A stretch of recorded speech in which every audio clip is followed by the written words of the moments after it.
welcome to an Everyday Canines video. In this episode on learning the weaves, we are going to look at some troubleshooting for common problems that come up.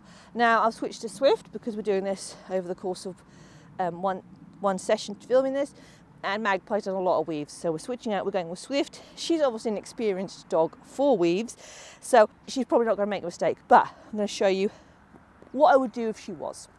So let's start with one of the things that happens, and that people can't get past that last little inch or so of the weaves to get them closed. Happens on channels too. Why does that happen? It's usually because you spent too long at one stage, the dog doesn't quite understand what they're doing. I find, and this may be not what every trainer tells you, but I find the way that can help with that is to really make it clear to what the dog wants. So if you're having trouble, and this goes with channels too, and you can't get that last inch, set up 6. And I'm going to walk the dog through them. This is the old-fashioned way to teach weaves. The old-fashioned way was the push me, pull me method. You pushed the dog through this weaves, you pulled the dog through this weaves, you pushed the dog through this weaves. That was the old-fashioned way. I was taught that originally. I do not recommend it for independence, but when I need to just help my dog, if I'm repeatedly having an issue and I can't get that last bit, what I'm going to show my dog is I'm going to guide them. I'm going to have a treat in my hand. Swift, Swift. Just listen. Treat. And I'm going to guide, guide, guide, guide. Can you see she's an experienced dog? She goes, what the heck are you doing? I would do it a couple of times. Guide, guide, guide, guide. Yeah, good girl. And now I'm going to go back and see if she can do for correctly. This was something I had to do with Sparrow. She was taught on channels, and it took one session of doing that twice, and she went, oh, the light bulb went on. I've talked to other people, same thing. I'm not going to be doing that every training session. Good girl. It would literally be twice at the beginning of one training session. If that didn't work, then I'd be looking at my training as a whole more and say, why isn't this working? So that's what you're doing if they just can't get that last little inch. The next method I show you could also use for that is also, this is also handy if your dog misses them. So the dog goes fast and then they miss something in the middle, or they pop out at the end. Popping out at the end is a big thing. So important reward placement first off. As I demonstrated, if you do it wrong, then you're going to have problems. But if I'm having an issue, when my dog comes to a session and we've been doing 6 and now suddenly they can't, I take it back. I start on the middle, which is 3, because that is the correct behaviour. I do 3. I reward that heavy. So I'm going to do that a couple of times. Now I'm going to take them back to the full 6. Remember, you go evens. This is something when I get to the 12 set, if I'm having ever a problem with the 12 set, this is exactly the same thing I would do with the 12s. I would go to 4, I would go to 6, 8, 10, 12.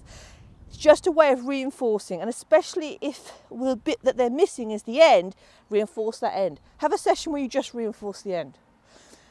You just have to pick it apart and say, which bit of the behaviour am I not getting? And if it's the end, that's where you focus, then you back chain it. Let's talk about left versus right hand problems. Most dogs have a favourite side for entering the weaves. Swift is unusual because her favourite side is on the right. Most dogs' favourite side is the left because that's the side the handler is on and they just go straight in, and it's also the side we tend to start on all the time when training. Right is slightly harder because they've got to go around it. Good girl. But then again, some dogs like it because they've got a pole to push around. So what happens if you're having issues left and right? Guess what I'm going to go back and say? I'm going to say go back to 2s. Do 2s. Good girl, come here. Then I'm going to say go back to 4s. Make sure your 4 is correct. Good girl. I am rewarding this because Swift's confidence with weaves can be iffy. Not her confidence, that's not the right word. Well, yeah, it can be. Swift, can you? So I'm just letting her, because she's doing it, I'm encouraging that. Anyway. Then you'd go to the 6. if you have a real big problem, you just can't, you can do the 4, but you can't get past the 6. You know what we're going to do? We're going to do exactly like we just did with the other side, but we'll do it from here. So again, we're picking the 3rd one back. No, that's wrong. 2, 4. I need this one. Swift. So I do this one first. Oh, that didn't work. Yes, good girl.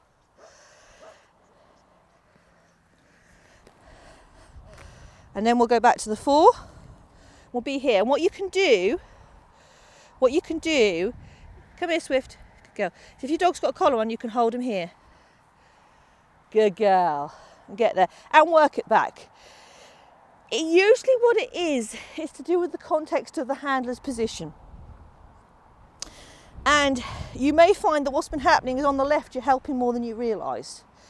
And they're using your body position to help them. Another way I do it, so when I'm teaching the weaves, so I'm teaching left, so I start here. Now what I'm going to do is gently move in just a fraction. So now the dog's actually got to push past me to do the weaves. So, and Swift's going to go the wrong side. Okay, weavers. Weavers. You were doing it. What the heck is this game? Pulse. Ready? Ready? I know it was the wrong one. Pulse. Pulse. Good girl. So you see us just changing my position up a little bit. That's actually a good way to proof them going the correct side of the pole. We'll talk about that in a minute. And so now the next time, what I'm going to do is I'm going to have my dog in front of me. So they haven't quite moved to the side yet, but in front of me. Okay, start. Start. Ready, ready. Pulse, pulse, pulse.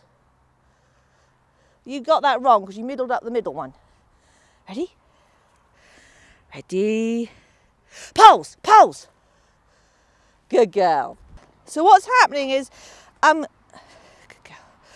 gradually proofing that my position shouldn't matter to what if you can weave.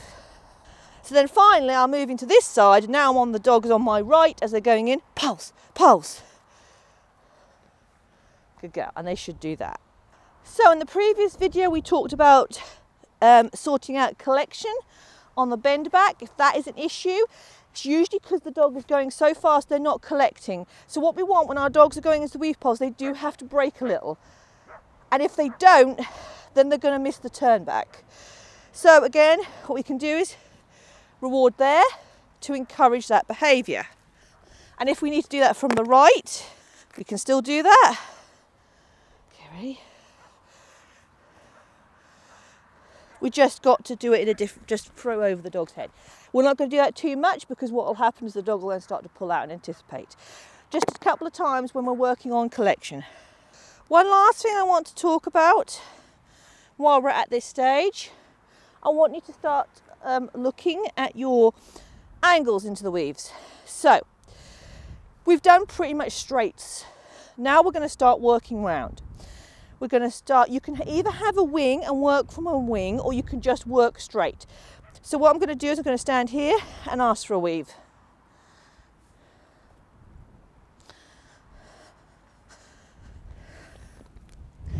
And I'm going to move my position.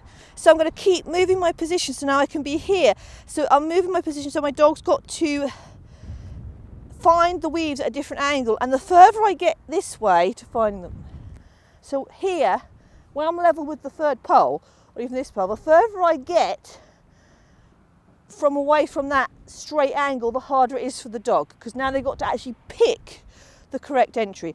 So this is a good thing to work on at this stage. And you see, Swift picked the wrong one. Poles. Yes. I am trying not to offer too much body motion. Now, I wouldn't get het up about that at this stage. Yes, you want to do them, but if they find the hard angles really hard, I'm making it relatively easy because I'm going to be here between these two poles. So though they're coming this way behind me, Swift, come here, Swift, Swift, Swift, sit. That is still the obvious entry because they're still babies, they're still learning. So I'm between the second set of poles. I'm going to pick up Swift. Poles. Yeah, good girl. So you see, Even though I was getting her to do a weird angle, she was still being helped because of my body position, so it was hard for her to fail. We don't want too much failure at this stage, because if we get too much failure, we're going to lose the dog's confidence, and we're going to find that if we lose the dog's confidence at this early stage, we're going to find it a lot harder to move on. So whenever we're doing something, we're aiming to make it as simple, easy for them to succeed as possible. So that's what you're going to do with your 6 weaves, bit of proofing, and then because we're going to start moving on. It's going to start getting exciting as we start to move up to the full set of weaves. So I hope you've enjoyed this Everyday Canines video, and if you have, you might like to subscribe to the YouTube channel. Click that notifications icon to know when new videos are coming out. And you can also find us on Facebook, Instagram, and now TikTok. And I hope to see you all again very, very soon.